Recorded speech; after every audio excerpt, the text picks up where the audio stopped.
Right. So it's currently the 9th of June right now, and I think it goes a lot deeper than I'd anticipated originally. Um, I made a sort of brainstorm with a bunch of other people, my drama class, basically. And we were talking about how things have things have gone downhill a bit since 2016, which is, and I know it sounds crazy, like conspiracy level crazy, but since the death of Harambe, the gorilla. Yep, I've got a list on my phone, list of every brilliant thing. It's a list of everything that's sort of happened since 2016, and looking at it, a lot of this stuff is, indirect. But it's crazy that it's happened in that short period of time. And I acknowledge that it is very likely to do with, the fact that there's more internet coverage of things, there's more news coverage of things, because people are becoming more aware of the way that their world works. Man in swim trunks who appeared to fall out of the sky and onto a parked car at a dealership. I do acknowledge that that is a likely cause for the reason why a lot of this stuff has a lot of attention drawn towards it, but at the same time, it's crazy to think that all of this is happening almost at once within 4 years. All of this stuff is happening. So yeah, I'll get into it.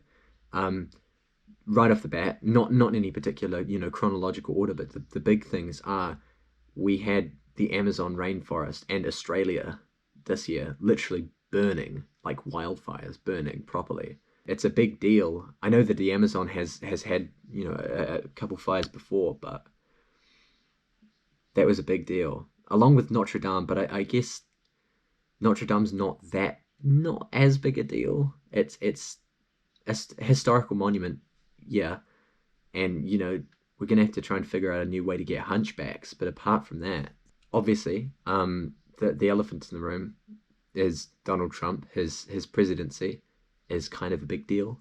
It's kind of a big deal right now. I talked, I think, to Bodhi in English today, and we were just joking essentially that it would be nice if we went back to when Donald Trump was funny, when it was funny that he was crazy, because he was crazy, but at least in that period in time, his craziness didn't seem to have that great an effect on other people.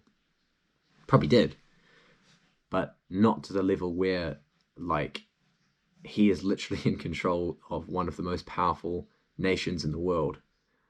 There was the whole net neutrality thing. Not entirely sure what became of that. That was a big thing. Obviously, COVID, and that, of course, instigated a lot of the stuff around lockdown, things like that, which has provided massive, dent in the economy of most countries. Sorry, I've just made myself a little coffee. A lot more, overall, I would say a lot more militarization of police forces. We saw that initially in Hong Kong. Obviously, everything in Hong Kong going on was horrific.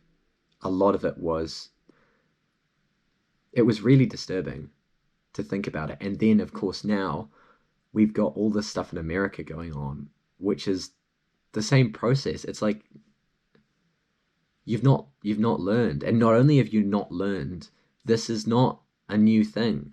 This is like years worth of oppression coming into effect now, because it's like, I don't know, it's been instigated. It's now coming into something that should have happened a long time ago.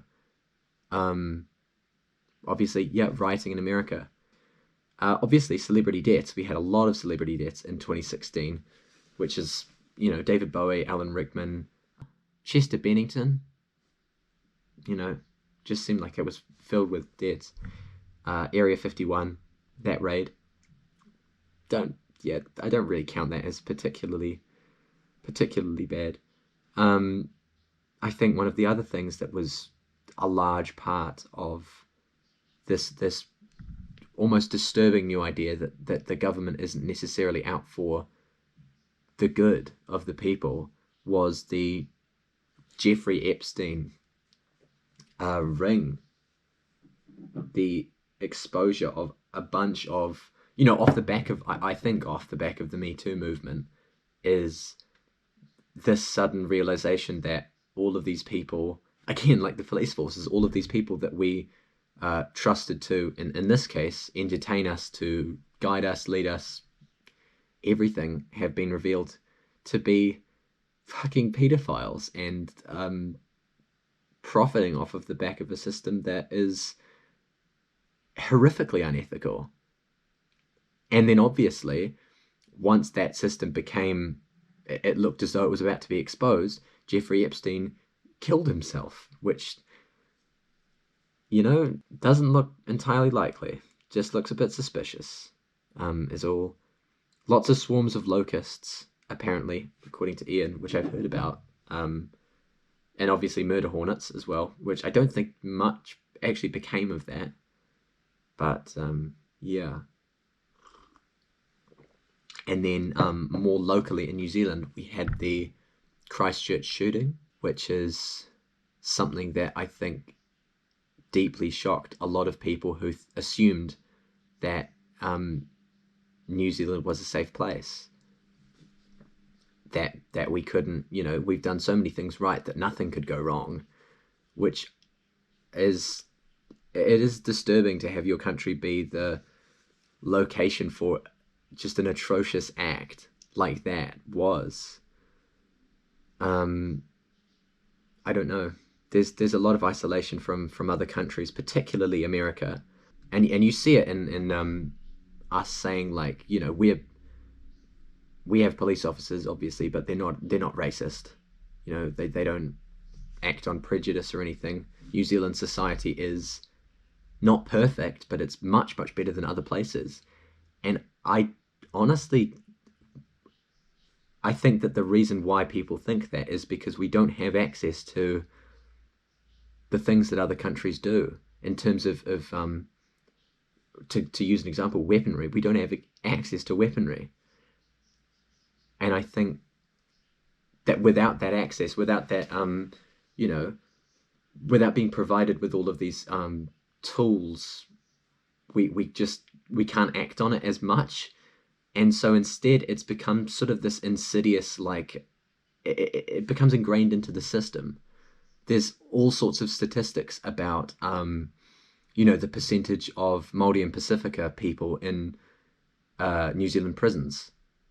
And the imbalance there, especially in terms of convictions of crimes, things like that people almost skate over because it doesn't really fit into the idea of a perfect, clean, green New Zealand, which a lot of people like to take pride in. Though we did handle the COVID crisis very well, I would just like to say. Looking at our response to it, looking at the fact that we just shut down the country after what? I think we only managed to get up to just above 1,000 cases, 1,500, something like that, before, even during lockdown. Just looking at the way that the whole situation was handled was quite, it made me proud to live in New Zealand. But that doesn't mean that this is even nearly a perfect country to live in for everyone. And it should be. All sorts of things, I guess smaller things. There was the Game of Thrones season 8 thing, which I don't know, I can't really talk about that much because I stopped watching after the bit where, well, I won't spoil it, but essentially a lot of stuff happens that is not developed on, or that hadn't been in the works previously. D&D did not respect the show towards the end, suffice to say, and it really shows, which is all I'm going to say about it, because I don't want to get bogged down in Game of Thrones chat.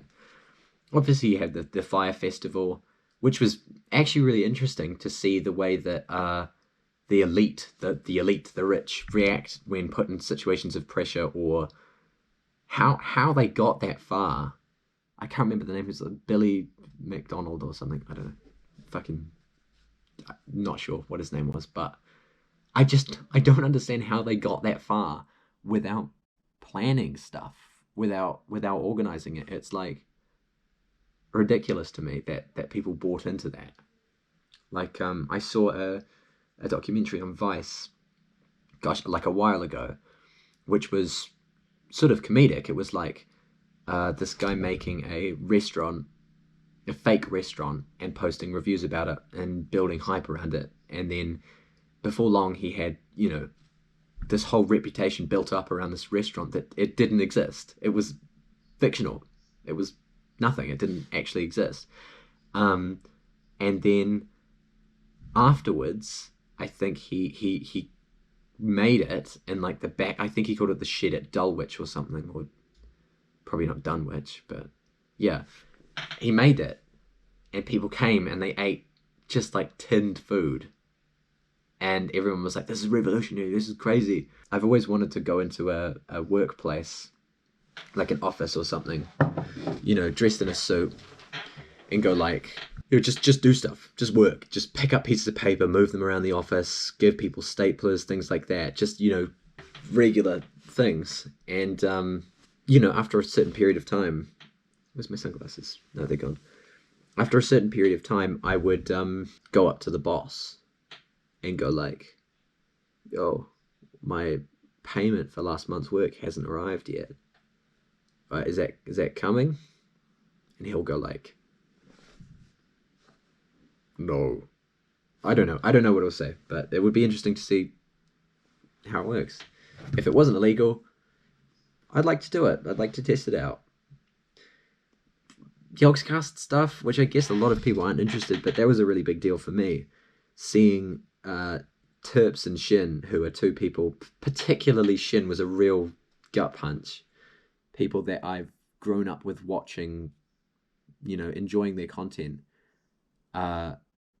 being exposed, I guess, being, exposed to this whole new public opinion on them. I'm not entirely sure. I don't have the full story, but it is painful to think that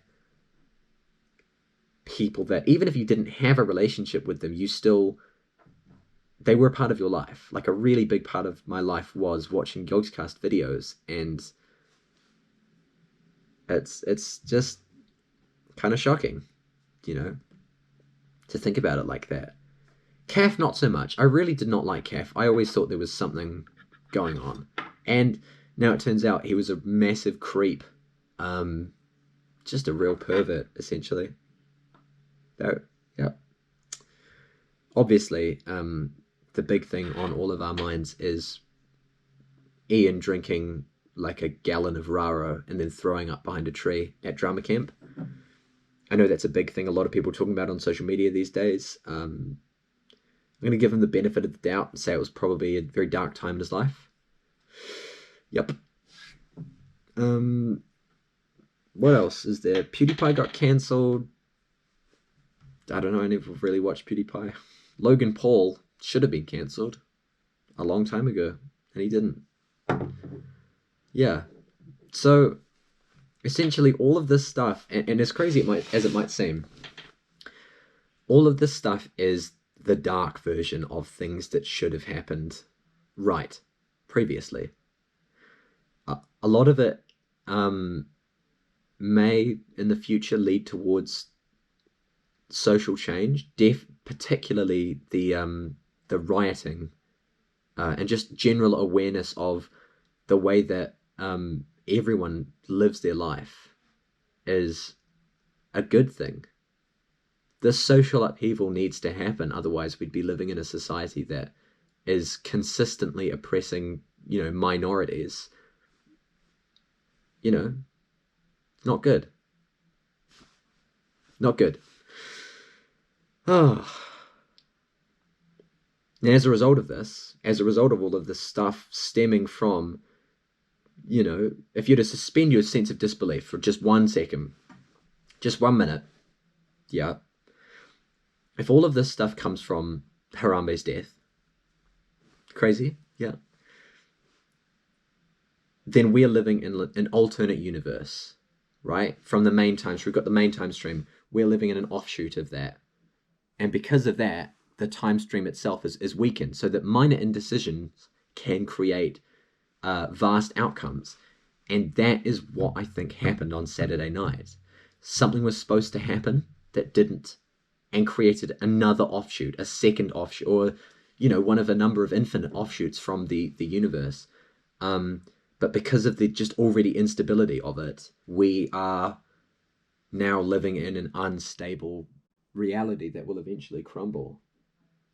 And I mean, who knows? We could snap back to the way things were in the original timeline, or in the offshoot timeline, but who knows?